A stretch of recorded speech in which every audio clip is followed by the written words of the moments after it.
My name is Ian Cooke, and I take this 1,000 square foot courtyard and turn it into this. I show you plant selection, pruning, propagating, all the tips and tricks you might need to have even more success in your own space. So that's the courtyard. You can see it's not very large, but lots of color, lots of fragrance. And this series is less of a how-to and more of a how do I do it. And we've all got more time on our hands now than we thought we would.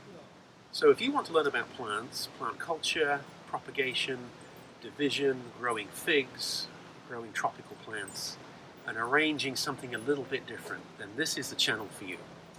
Planted Courtyard. My name is Ian Cooke. Thank you so much for watching. Please like and subscribe. Share it with your friends, share it with your family, and let's get comfortable growing plants. Thank you. I grow these two root divisions into new ginger plants that have the most amazing fragrance. That's what we want to keep. This is a weed, and it looks so similar. Those small thyme seedlings grow into a very dense carpet. They can easily be cut back with scissors, and when you walk on it in your bare feet, the fragrance is released. My cutting technique will provide for you lots of free plants. I turn this Nicotiana, which has these beautiful flowers, into a dense carpet of wonderful fragrance. The failure of many plants can be traced back to the way that it's planted. Dig your hole the correct size, do some backfill, add some water, add a little bit more backfill, and you set your plant up for success.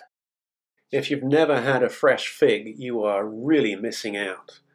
This is my garden helper picking the first ripe fig of the season, and they're soft like marshmallow, they're sweet, chewy, and delicious.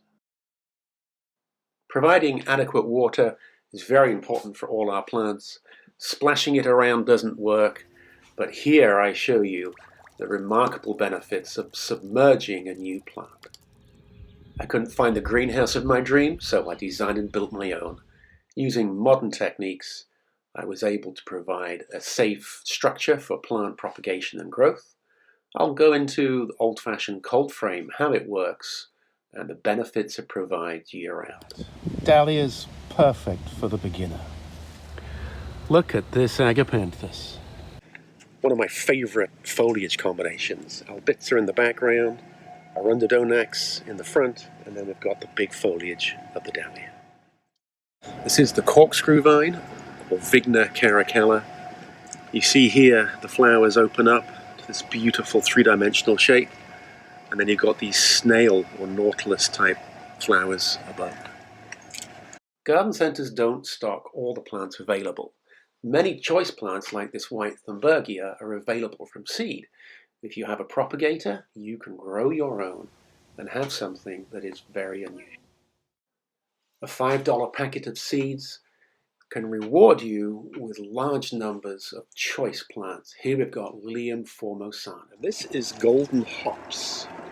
It's a very prolific vine, and it has this salvia had the August cutback, and it will flower now with this new growth into early October. There are a lot of videos on the Planted Courtyard YouTube channel. Why don't you join me as we move into the fall and winter, and I'll show you how I save my plants and prepare them for overwintering. Thank you for watching.